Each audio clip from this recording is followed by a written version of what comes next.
Hi friends, പവിത്ര സീരിയലിന്റെ പുതിയ എപ്പിസോഡില് ചന്ദ്രശേഖരനും ശ്രീകാന്തും കൂടെ ഓഫീസിലിരുന്ന് സംസാരിക്കാട്ടോ. ചന്ദ്രശേഖരൻ പറയും, ഇനി ആര് ശ്രമിച്ചാലും നമുക്ക് ആ കൊലപാതകങ്ങളിൽ പങ്കുണ്ടെന്ന് ആർക്കും തെളിയിക്കാൻ കഴിയില്ല.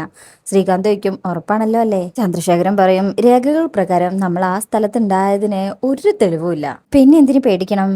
അപ്പൊ ശ്രീകാന്തിന്റെ മുഖത്ത് സന്തോഷമുണ്ടേ.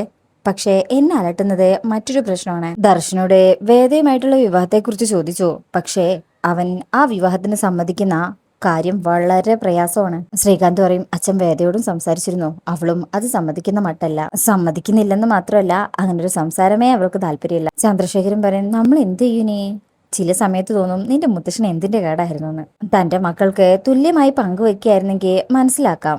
പക്ഷെ ഇതിപ്പോ വേദയ്ക്കും പിന്നീട് അവരുടെ അവകാശികൾക്കും മാത്രം. ശ്രീകാന്ത് പറയും, ഫാക്ടറി സ്ഥാപനങ്ങളും അവൾക്ക് തന്നെ എന്ന് വേണമെങ്കിലും വന്നു ചേരുന്ന അവൾക്ക് നല്ല വ്യക്തമായിട്ട് അറിയാം. ഒരിക്കൽ എന്റെ കസേരയിലെ വിക്രത്തെ അവൾക്ക് ഇരുത്താൻ പറ്റുന്ന അവളെന്നെ ഭീഷണിപ്പെടുത്തിയതുമാണ്. ചന്ദ്രശേഖരൻ പറയും, അവളെ കൊണ്ട് ബലമായി ഒപ്പിട്ട് വാങ്ങിച്ചാലോ?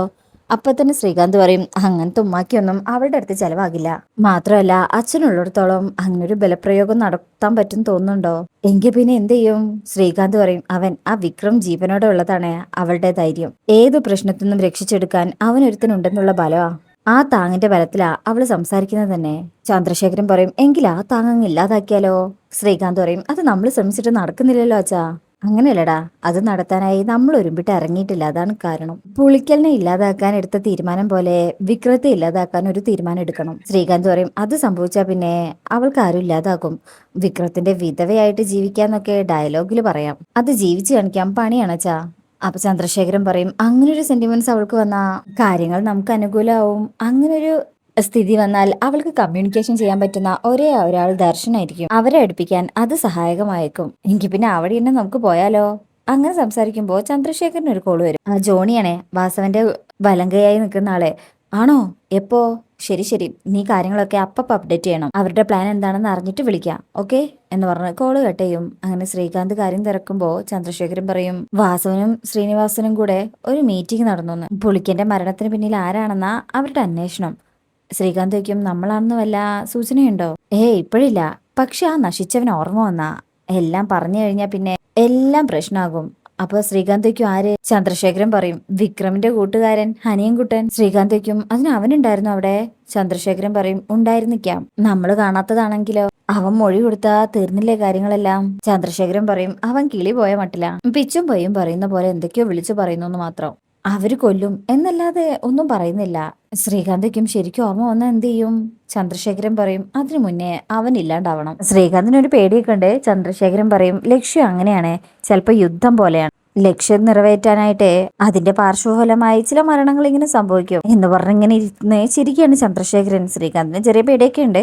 അതിനുശേഷം പിന്നീട് കാണിക്കുന്നത് ശങ്കരനാരായണൻ വീട്ടിലിരുന്ന് ഇങ്ങനെ പത്രം വായിക്കുമ്പോ വേദ ഇങ്ങോട്ട് വരും. അച്ഛാ, പുളിക്കൻ മരിച്ച വിവരാച്ചൻ അറിഞ്ഞില്ലേ? ആ കേട്ടു. കാര്യങ്ങൾ കൂടുതൽ കോംപ്ലിക്കേറ്റഡ് ആവുകയാണല്ലോ വേദ. ഇനി അതിന്റെ പിന്നിലും വേദ ദേഷ്യത്തിലേക്കും വിക്രമാണെന്നാണോ? അങ്ങനെയും ചിന്തിക്കാലോ. അപ്പൊ വേദ പറയും, ശരിയാണ്. വരുൺ മരണപ്പെട്ട ദിവസം ആ പരിസരത്തില്ലാത്ത വിക്രമിനെ പ്രതിയാക്കിയവർക്ക് ഇതിലും വിക്രമിനെ പ്രതിയാക്കാം. അച്ഛൻ ചോദിക്കും, വിക്രം ആ സമയത്ത് അവിടെ ഉണ്ടായിരുന്നില്ല എന്ന് നിനക്ക് എങ്ങനെ അറിയാം? വേദ പറയും, എന്നോളം വിക്രമിനെ അറിയാത്തവരായി വേറെ ഇല്ലാത്തതുകൊണ്ട്. അച്ഛനോട് മറ്റൊരു കാര്യം പറയാനാ ഞാൻ വന്നത്. ഞാൻ മടങ്ങാണ്. അപ്പോ അച്ഛൻ ചോദിക്കും, എങ്ങോട്ട്? വേദ പറയും, വിക്രമിന്റെ വീട്ടിലേക്ക്. വിക്രമിന്റെ വീട്ടിലേക്കോ? അപ്പൊ വേദ പറയും, അതെ, എനിക്ക് വിക്രത്തെ പിരിഞ്ഞിരിക്കാൻ സാധ്യമല്ലെന്ന് ബോധ്യായി. ശങ്കരനാരായണൻ പറയും, അതിന് വിക്രം അവിടെ ഇല്ലല്ലോ. വേദ അറിയ, ഏതായാലും വിക്രമിനെ വരാതിരിക്കാൻ കഴിയില്ലല്ലോ. വരുണെ കൊന്നത് വിക്രം അല്ലെന്ന് അറിയാവുന്നത് പുളിക്കലിന് മാത്രമായിരുന്നു. ഇപ്പോ പുളിക്കനും ഇല്ലാതായി. ആ കേസിലെ ഏക ദൃക്സാക്ഷി ഇല്ലാതായതോടെ വിക്രമിനെതിരെയുള്ള ആ കേസ് നിലനിൽക്കാൻ പോകുന്നില്ലെന്ന് അച്ഛനും അറിയാലോ. അതുകൊണ്ട് ഇനി വിക്രം തിരിച്ചെത്തിക്കോളൂ. അല്ല, ആ വീട്ടിൽ നിന്ന് തിരികെ എത്തിയപ്പോ തിരിച്ചു വിളിക്കാൻ വിക്രവും സുധാകരൻ മാഷും വന്നതല്ലേ? അപ്പോഴൊന്നും നീ പോയില്ലല്ലോ. വേദ പറയും, അതിനെനിക്ക് എന്റേതായ കാര്യങ്ങളുണ്ടായിരുന്നു, കാരണങ്ങളുണ്ടായിരുന്നു. അന്ന് പറഞ്ഞ കാരണങ്ങൾ ഇപ്പോഴും നിലനിൽക്കുന്നുണ്ട്. എന്നിട്ടും നീ തിരിച്ചു പോകാൻ തയ്യാറാവുന്നുണ്ടെങ്കിൽ അന്ന് നീ വന്നതിന് പിന്നിലുള്ള യഥാർത്ഥ കാരണങ്ങൾ നീ പറഞ്ഞതൊന്നും അല്ല എന്നല്ലേ മനസ്സിലാക്കേണ്ടത്? പറ, അന്ന് എന്തുകൊണ്ടാ നീ ആ വീട് വിട്ട് ഇറങ്ങി പോന്നത്? വേദ പറയും, അതിന്റെ ഉത്തരം വൈകാതെ തന്നെ അച്ഛൻ അറിയും. ശങ്കരൻ ചോദിക്കും, ഇപ്പൊ പറഞ്ഞാൽ എന്താ? വേദ അറിയും, സമയമായിട്ടില്ല അച്ഛാ. അത് അച്ഛനെ വേദനിപ്പിക്കുന്ന ഒന്നാണ്. ഞാൻ തന്നെ അത് അച്ഛനോട് പറയും. അതിനു മുമ്പ് നിയമപരമായിട്ട് എനിക്ക് ചില കാര്യങ്ങൾ ഉറപ്പുവരുത്താനുണ്ട്. അത് ചെയ്യുമ്പോൾ ചിലരുടെ പ്രതികരണം ഒരിക്കലും പ്രതീക്ഷിക്കാത്ത രീതിയിൽ രൂക്ഷമാവുന്നത് അച്ഛന് കാണാം. അപ്പൊ എല്ലാം മനസ്സിലാക്കുകയും ചെയ്യും എന്ന് പറഞ്ഞ് വേദ എവിടുന്ന് പോകാൻ തുടങ്ങുമ്പോ ശങ്കരൻ പറയും, നിക്ക്, എന്നാ തിരിച്ചു പോകുന്നത്? വേദ പറയും ഏറിയ 2 ദിവസം. അതിനു മുമ്പ് കുറച്ച് കാര്യങ്ങൾ കൂടെ ചെയ്തു തീർക്കാനുണ്ട്. അത് കഴിഞ്ഞ് ഞാൻ തന്നെ എല്ലാ അച്ഛനോട് തുറന്നു പറഞ്ഞോളാം എന്ന് പറഞ്ഞ് വേദ അങ്ങോട്ട് പോകും. ഈ ലാസ്റ്റ് ഡയലോഗ് കേട്ടാണ് പത്മ അങ്ങോട്ട് വരുന്നത്. എന്താ ശങ്കരേട്ട ഇവള് ഇങ്ങനെ പറഞ്ഞു പോയത്? എനിക്കൊന്നും മനസ്സിലാവുന്നില്ല. അവൾക്കിത് എന്താ പറ്റിയത്? അപ്പൊ ശങ്കരൻ പറയും അവൾക്കാണോ മറ്റാർക്കെങ്കിലും ആണോ പറ്റിയതെന്നാ എനിക്ക് തോന്നുന്നത്.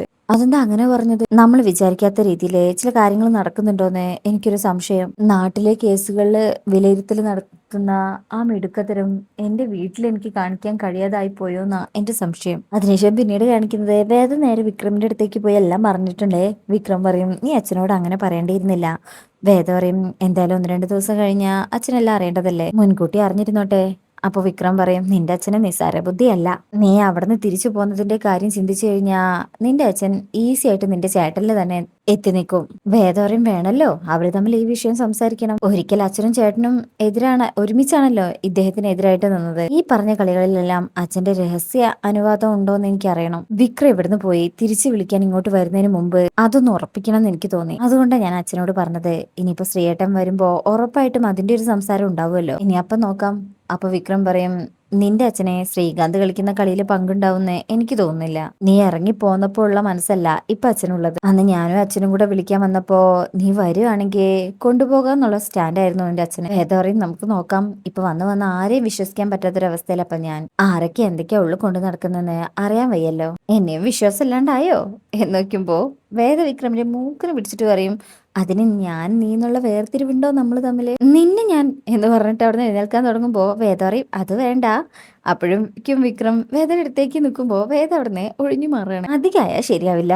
അപ്പൊ വിക്രം പറയും ഒന്ന് കെട്ടിപ്പിടിക്കുന്നതിലെന്താ അധികം കുറവൊക്കെ ഉള്ളത് ഉണ്ടല്ലോ എന്ന് പറഞ്ഞ് വേദ വിക്രമിനെ അടുപ്പിക്കുന്നേ ഇല്ല കേട്ടോ. എന്നാ വിക്രം അടുത്തേക്ക് വരിക. അങ്ങനെ രണ്ടാളും കൂടെ ആ റൂമിൽ ഇങ്ങനെ വട്ടാൻ കിറങ്ങണേ. കട്ടിലേക്ക് കയറി മറിഞ്ഞ് വേദ പോകുമ്പോ വിക്രം പിന്നാലെ ചെന്ന് പിന്നെ വേദ ചുമരിന്റെ അവിടെ ലോക്ക് ചെയ്യട്ടോ. പിന്നെ പതിയെ കണ്ണിലേക്ക് നോക്കി എനിക്ക് ചെയ്യാൻ തുടങ്ങുമ്പോ ഫോണ് റിങ് ചെയ്യും. അതിൽ വിക്രം ഈ ഫോൺ റിങ് ചെയ്യേണ്ട ഒരു സമയം.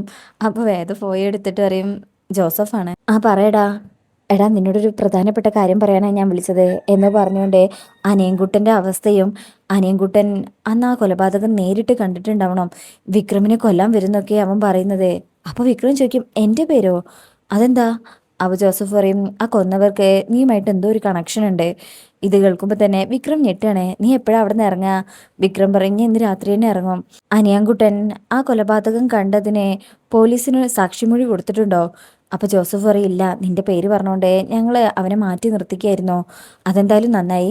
പോലീസിന് മൊഴി കൊടുത്തു കഴിഞ്ഞാൽ പുളിക്കലിനെ കൊന്നവരും അതറിയാൻ സാധ്യതയുണ്ട്. അങ്ങനെ വന്നാൽ അത് ചിലപ്പോൾ അവൻ്റെ ജീവന് തന്നെ ആപത്താവും. എങ്കിൽ ശരി രാത്രി കാണാടാ എന്ന് പറഞ്ഞ് ആ കോള് കട്ട് ചെയ്യണേ. അങ്ങനെ വേദോയ്ക്കും എന്തു പറ്റി? വിക്രം പറയും പുളിക്കനെ കൊന്നവരെ അനിയങ്ങോട്ടും നേരിട്ട് കണ്ടിട്ടുണ്ടെന്ന്. വേദ പറയും അപ്പൊ എളുപ്പമായില്ലേ? വിക്രം പറയും പക്ഷെ അവൻ നോർമലായിട്ടല്ലേ ഇപ്പൊ പെരുമാറുന്നത്. വേദയ്ക്ക് എന്തൊക്കെയോ ചില സംശയങ്ങളോട് കൂടെ ഇങ്ങനെ നിൽക്കാട്ടോ അവിടെ. പിന്നീട് കാണിക്കുന്നത് ശ്രീകാന്ത് പുറത്തു പോയി വരികയാണേ. കയ്യിലൊരു ബാഗ് ഉണ്ട്. അത് റൂമിൽ വെച്ചിട്ട് ആ വേഗം വാഷ്റൂമിൽ പോയി മുഖക്കൊന്ന് കഴുകുക കേട്ടോ. ഈ സമയം വർഷ ഇതെല്ലാം ശ്രദ്ധിക്കുന്നുണ്ട്. കുഞ്ഞിങ്ങനെ അവിടെ ഇരുന്ന് നോക്കുന്നൊക്കെ ഉണ്ട് കേട്ടോ. അങ്ങനെ ശ്രീകാന്ത് വരുമ്പോ തന്നെ വർഷ പറയും എന്നാ പിന്നെ ഇനി ഞാൻ വീട്ടിൽ പോയി നിൽക്കാം. ആ നീ പൊക്കോ. ഓഹോ അപ്പൊ നിങ്ങക്ക് അതല്ലേ വേണ്ടത്? അങ്ങനെ അതും പറഞ്ഞ് അവർ തമ്മിലൊരു പ്രശ്നമാവണേ. ശ്രീകാന്ത് പറയും ഞാൻ ഈ പെടാപ്പാട് പെടുന്നത് മുഴുവനും നമ്മുടെ മോൻ വലുതാവുമ്പോൾ അവൻ്റെ ലൈഫ് ഒന്ന് സെറ്റിൽ ആവാൻ വേണ്ടിയിട്ടാണ്. അവൻ രാജാവിനെ പോലെ വാഴണം, അതിന് വേണ്ടിയിട്ടാ. അപ്പോൾ വർഷ പറയും എൻ്റെ മോനെ സ്നേഹം കിട്ടേണ്ട പ്രായത്തിൽ കിട്ടണം, അല്ലാതെ ഇങ്ങനെയല്ല വേണ്ടത്. എന്നാൽ ശ്രീകാന്ത് അതെല്ലാം തിരുത്തി ഒരു ആൾക്ക് എങ്ങനെയാ സ്നേഹം വരേണ്ടതെന്നുള്ളതൊക്കെ ഇങ്ങനെ ഓരോരോ കാര്യങ്ങൾ വഴി പറഞ്ഞു കൊടുക്കുക കേട്ടോ. ഈ ചെറിയ പ്രായത്തിലല്ല കുട്ടികളെ സ്നേഹിക്കേണ്ടത്. അവർക്കതൊന്നും ഓർമ്മയുണ്ടാവില്ല. കുറച്ച് വലുതായി കഴിഞ്ഞിട്ട് അവർക്ക് ഓരോന്ന് വാങ്ങിച്ചു കൊടുക്കുമ്പോഴാണ് അവരതൊക്കെ ഓർത്ത് വെക്കുക. നീ തന്നെ പറയാറില്ലേ നിനക്ക് അച്ഛൻ കുഞ്ഞു സൈക്കിൾ വാങ്ങിച്ചു തന്നത്? അപ്പോൾ വർഷം പറയും അതെനിക്ക് 4 വയസ്സുള്ളപ്പോഴാ. അതുകൊണ്ടല്ലേ നിനക്ക് അച്ഛനോട് ഇപ്പോഴും അത് ഓർമ്മയിൽ നിൽക്കുന്നതും അച്ഛനെ നിന്നെ സ്നേഹിക്കുന്നതായിട്ട് നിനക്കറിയുന്നതും.